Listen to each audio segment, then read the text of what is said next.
There were so many things she never said, not because she didn't care.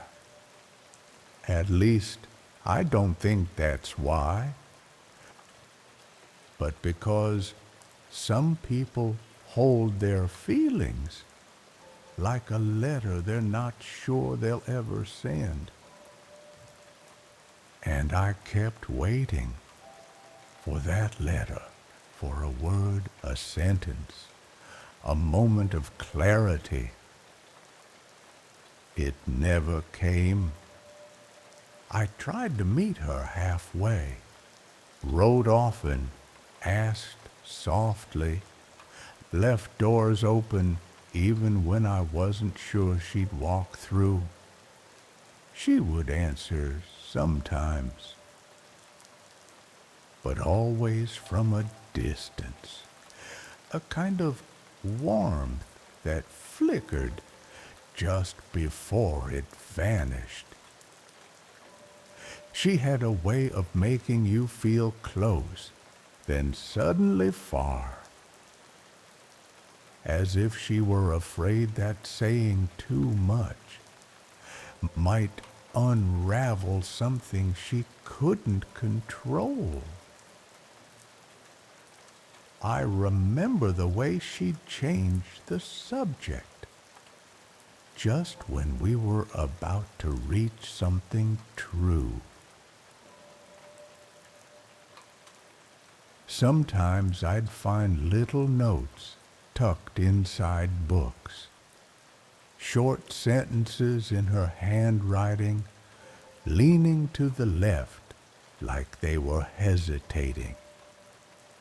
I wish I could explain how it feels to miss you even when you're here.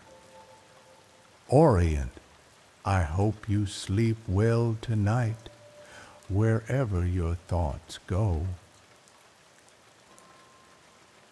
I'd sit by the window, sometimes with a letter half written in my lap, wondering if I was waiting for a version of her that only lived in silence.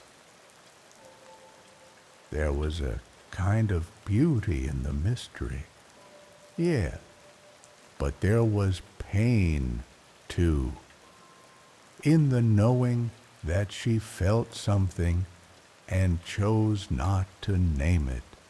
She once looked at me, eyes full of something I'll never have words for, and said, "You're good at feeling things," as if it was both a compliment and a warning. The days we spent together were full of softness. Even the silences had weight. There was a moment, I remember it so clearly. We were walking beside a river. Neither of us said a word. She just reached out and brushed her fingers against mine, and I remember thinking, this is it. This is how she speaks.